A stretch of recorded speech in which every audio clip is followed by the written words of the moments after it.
boy. Hash. Info. How you doing? What I'm looking for today is people to listen and learn alongside me. Let's do it together. And I thought, what better way than for me to learn what the meaning of some things are? Let's do it together is how I had envisioned it happening. So,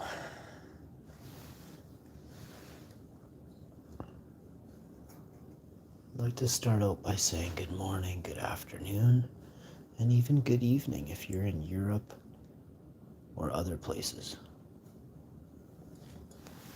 Australia, it's nighttime there. All the creepers are out on YouTube right now from Australia. Hey? There are creepers in Australia. Australians are really nice people, but there are still creepers out there.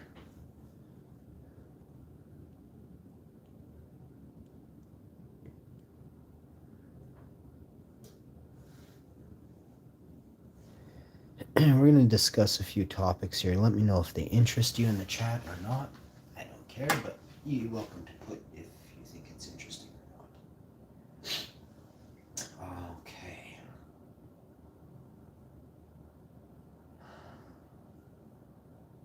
So we're going to define the word virus, because I think it's really important we understand. Because I think that is the problem. And we're going to use Google to define this word. So what I'm doing is using Google fact checks this video. I'm literally about to use Google to fact check or to tell you what is the definition of the virus. First, I will type in virus definition.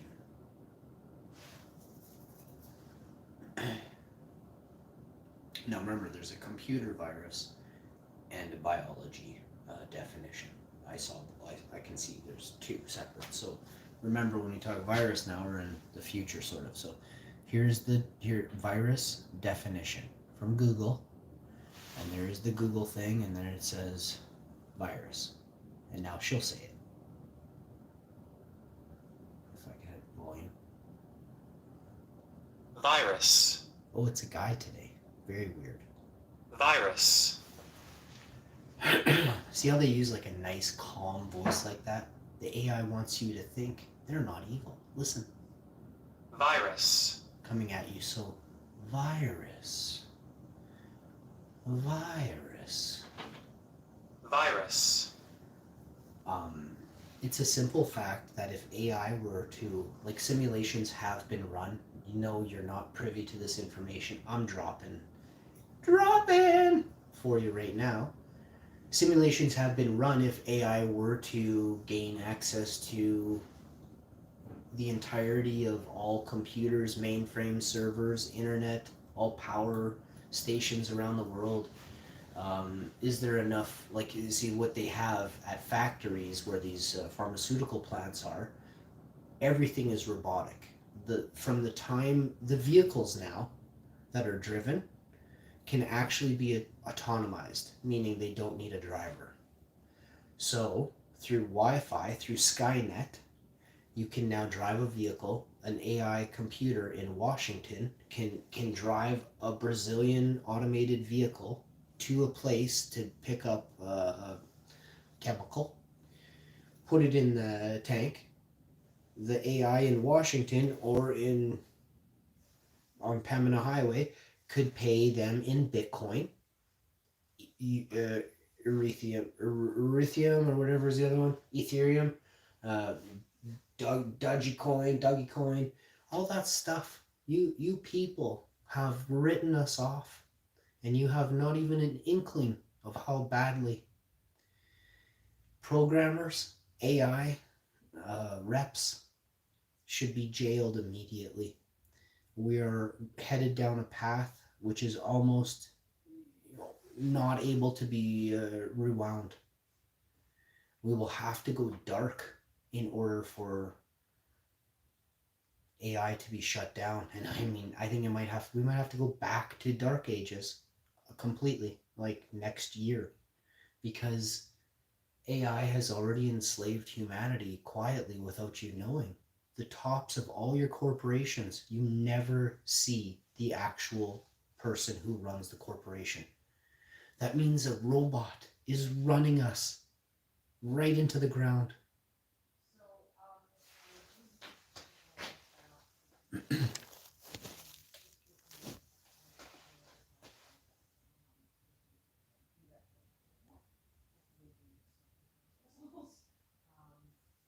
Virus. So that's it, virus. Here's what it says. Number one, an infective agent that typically consists of a nucleic acid molecule in a protein coat is too small to be seen by light microscopy and is able to multiply only within the living cells of a host. So a virus must be implanted in another person in order for it to gain life. Now we're going to look up the term gain of function.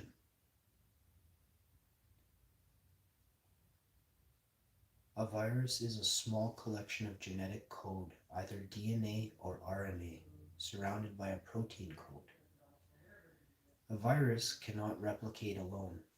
Viruses must infect cells and use components of the host to make copies of themselves. Often they kill the host in the process and cause damage to the host organism. So I want to back up here. Viruses must infect cells and use components of the host cell to make copies of themselves. So what does coronavirus make? What does corona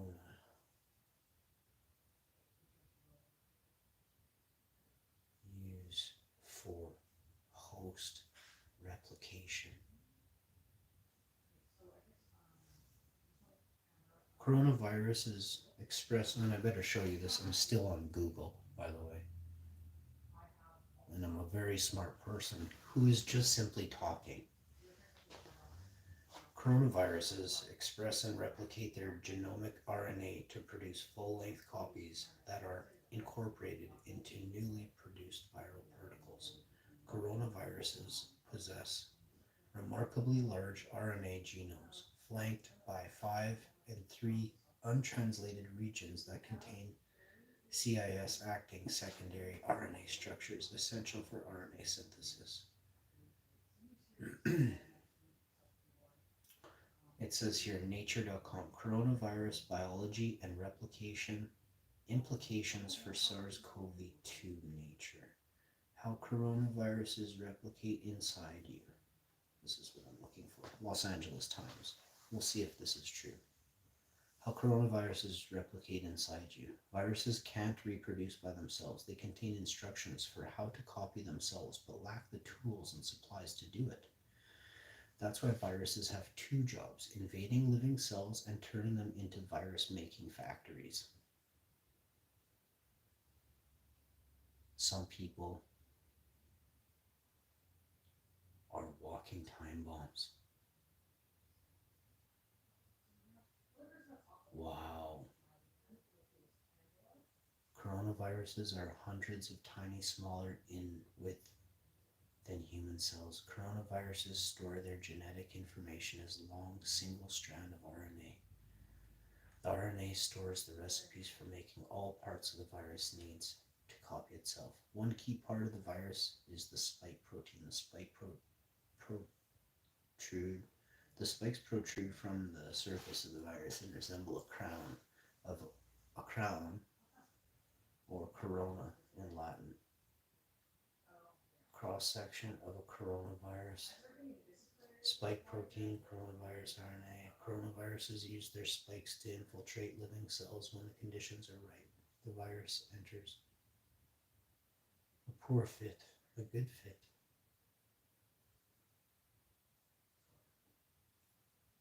Wow, coronavirus RNA enters.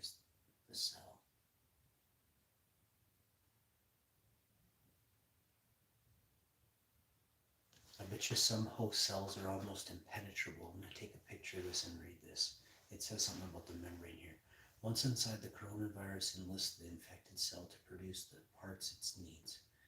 RNA and proteins. First, the virus commandeers the cell's machinery into making tools that can copy coronavirus RNA in bulk, i.e. a factory. The copying process occurs in a double membrane compartment that keeps the virus hidden from the cell. So this is important to note. We have to speak to the body and tell it that it's hiding. Keeps the virus hidden. The copying process occurs in a double membrane compartment that keeps the virus hidden from the cell. Isn't that interesting how the double membrane let's find out if there's another virus that has a double membrane in it, double membrane compartment, a full copy of the original. Wait, let me get that other piece that made me think that this was in fact.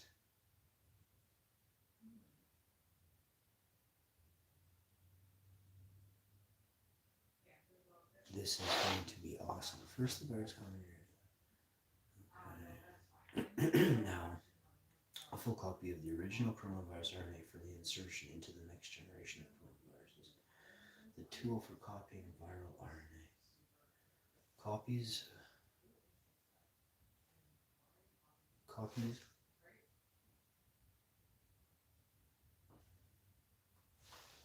of specific RNA sections that tell the cell how to make viral proteins. These proteins will be used to build the next generation of coronaviruses. That tell the cell how to make a viral proteins.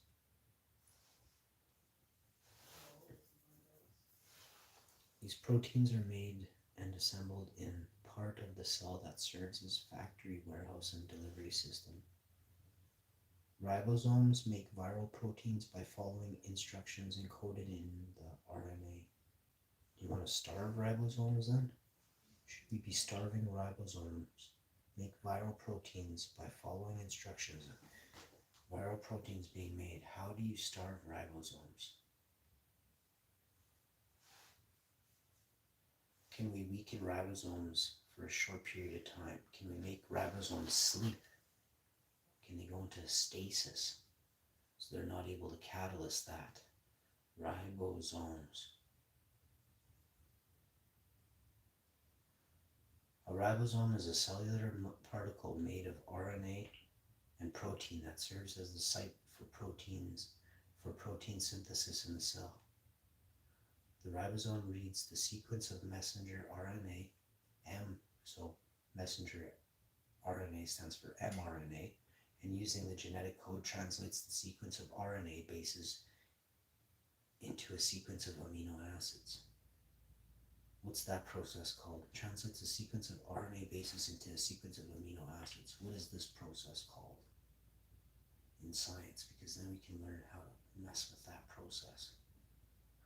We may have to learn how to do that ourselves, because I don't think Mr. Fauci is working for us. Ribosome structure. Ribosomes in plant cell. Ribosomes found. Where are ribosomes found? Ribosomes analogy. Ribosome structure and function. Let's do this one. Ribosomes are minute particles consisting of RNA and associated proteins that function to synthesize proteins. Proteins are needed for many cellular functions, such as repairing damage or directing chemical processes. Ribosomes can be found floating within the cytoplasm or attached to the endoplasmic reticulum. The nuclear membrane, cytoplasm, nucleus.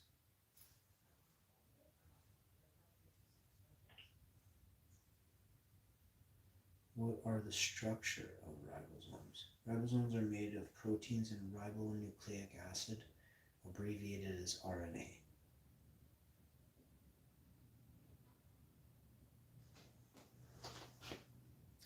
in almost equal amounts.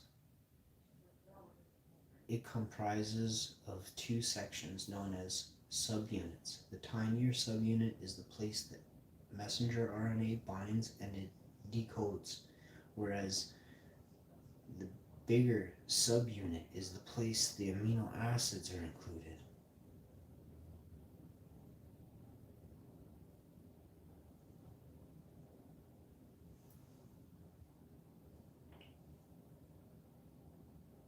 What are the functions of ribosomes class 9? Functions of ribosomes. Ribosome provides space for the synthesis of proteins in the cell, hence are called protein factories of the cell. Ribosome furnishes enzymes and factors needed for the formation of polypeptides. Ribosome provides space for the synthesis of proteins in the cell, hence are called protein factories of the cell. Because they're big. Ribosome furnishes enzymes and factors. Ribosome furnishes enzymes and factors needed for the formation of polypeptides.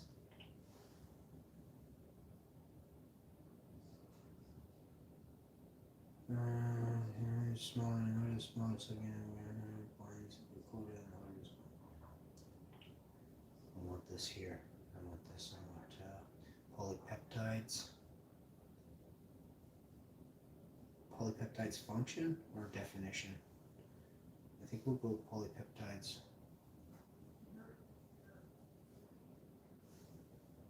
In the body. Polypeptides. Polypeptides help make up proteins by bonding numerous amino acids together. Help make up proteins by bonding numerous amino acids together.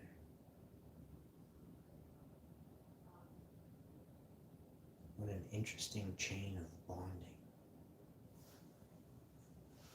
It's like it's dropped like circles, drops, and they're connected via like a shoelace that's spun so tightly it has like a fine curl. It's incredible. Proteins are created by bonding of two or more polypeptides, which are then folded into a specific shape for a particular protein. Amino acids. Polypeptide definition, formation, structure. I think we're going to go, why are the polypeptides important in biological activity? What is the function of polypeptides in bacteria? How do polypeptides benefit the body? Let's start there. Peptides may be easier for the body to absorb than proteins because they are smaller and more broken down than proteins. Polypeptides may be easier for the body to absorb than proteins because they're smaller and more broken down than proteins. So not only are they easier to absorb because of their size, but they're like already chewed. Protein might be too tough. This is understanding. They can more easily penetrate the skin and intestines, which helps them to enter the bloodstream more quickly. Absorption factor of 10. So there's how they did it.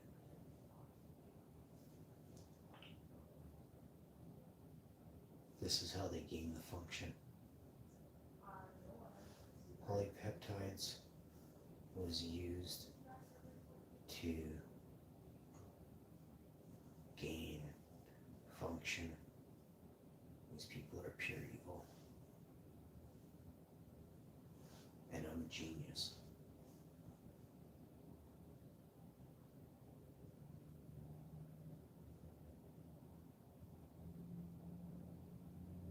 Polypeptide and overview, Science Direct topics, ScienceDirect.com, to obtain the coexistence between messagen and main chain ordering.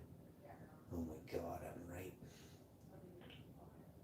Typically, collagen-like polypeptides have been widely used to identify the role of tripeptide.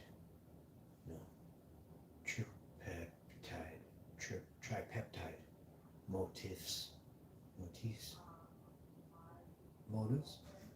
I don't know that. Tripeptide motifs and natural amino acid residues in collagen. ScienceDirect.com again. This one place is overseeing. I wonder who owns this site that is controlling those keywords that I put up top in that specific order. For it to show here like that, that's search engine optimization used too perfectly. And it's the same website twice, which you don't really see that. I'm on to you.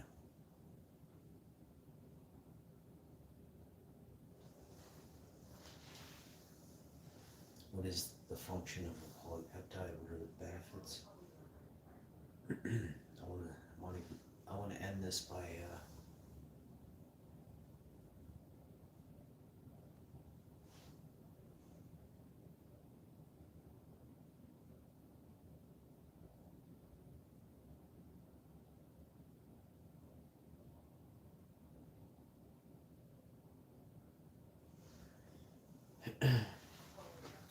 gain of function. Okay? Write that word down. It's the most incredible word you'll ever hear. Gain of function research. This is by Google. So if I get shut down, then Google gets to get shut down because I get all my information from Google. So I will dismantle the robot from within. Gain of function research. Gain of function research is medical research that genetically alters an organism in a way that may enhance the biological functions of gene products. This may include an altered pathogenesis, transmissibility, or host range, i.e. the types of hosts that microorganisms can affect. And then if you missed anything I said right there, it's right there. Just screenshot that. And then here it says gain of function or GOF research, or GOFR, is medical research that genetically alters an organism in a way that may enhance the biological functions. What is gain of research? News Medical, April 9th, 2021. Gain of function refers to the serial passaging of microorganisms to increase their transmissibility, virulence, immunogenicity. There's that one there. Screenshot that thing. Oh my god. So Google is coming. Google's trying hard. Where was it? This one. Wow, it won't show up. It's a good one too, that right up there. April 9th. All you gotta do is just Google search this.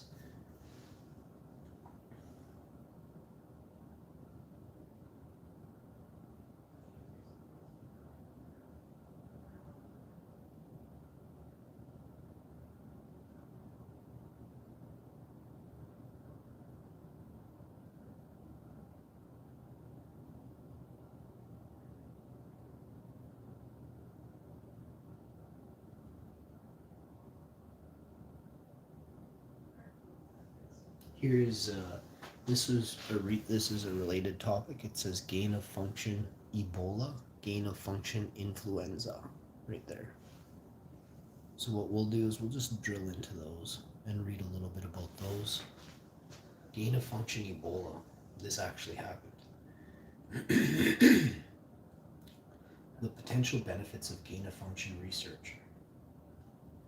He stated, however, that H5N1, H7N9, and MERS and Ebola had all clearly been identified as threats prior to any GOFPP experiments. This is the NCBI NLM NIH.gov. So this is the National Institute of Health. This is the biggest organization in the world. NIH. Most of you probably don't even have a clue.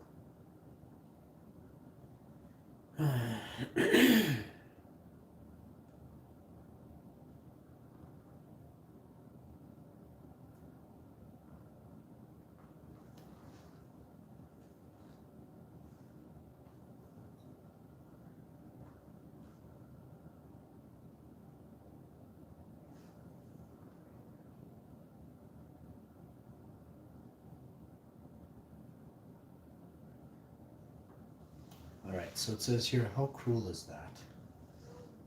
As the Ebola crisis began to grip the world consciousness of the Western world, concerns of research on viruses initiating a pandemic of flu worse than Ebola Guinea were mounted by a group of scientists called the Cambridge Working Group in July 2014. Dr. Mark Lipschitz of the Harvard School of Public Health pushed for a meeting on the issue in an op-ed article, New York Times, Lipschitz 2014, Lipsitch 2014. In October 2014, the White House suspended government-funded research that could lead to a gain of function in 3 infectious agents: influenza, SARS, and MERS. What the hell?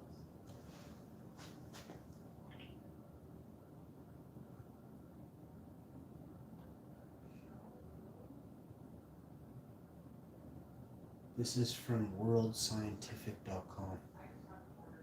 And it was off a Google search. Like I clearly clicked off of the Google thing.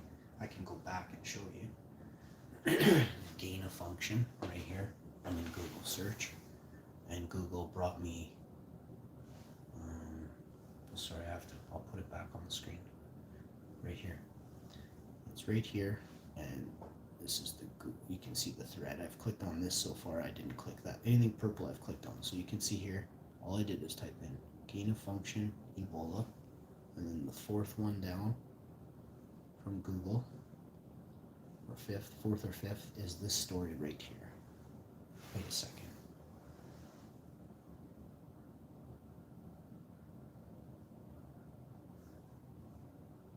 Wait a second.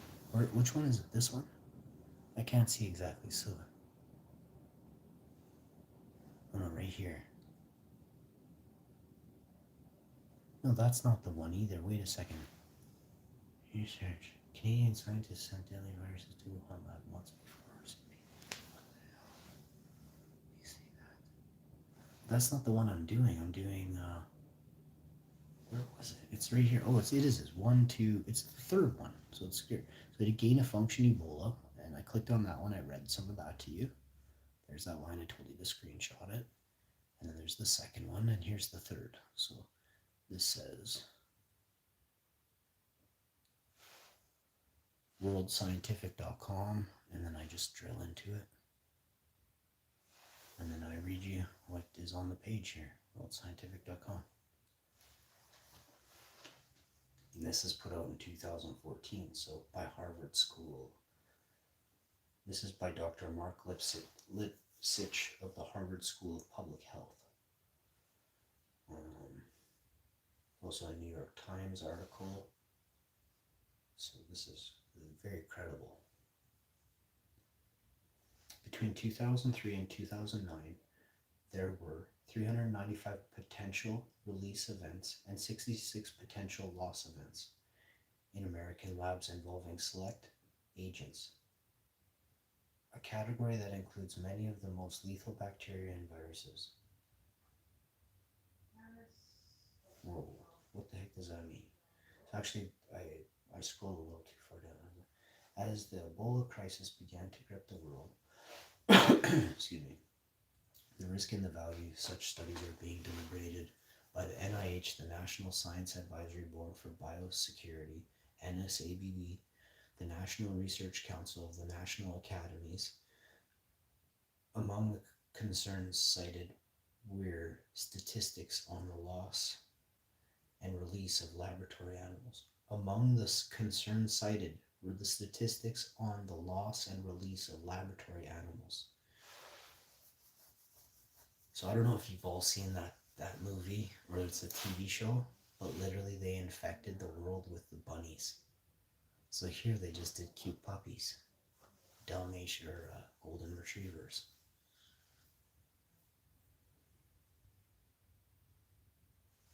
See, everything I've done on the show is correlated. I used to stand up for all the animals that were being researched on: monkeys, goats, dogs, pigs, rats, mice, lobster, fish.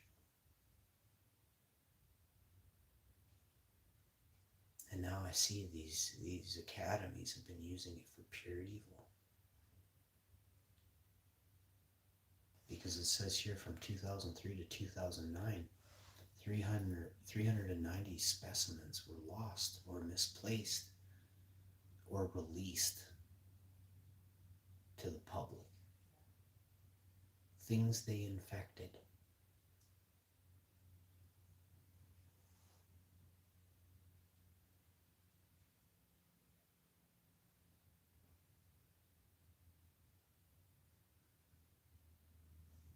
I believe there are a lot of sinister scientists out there now.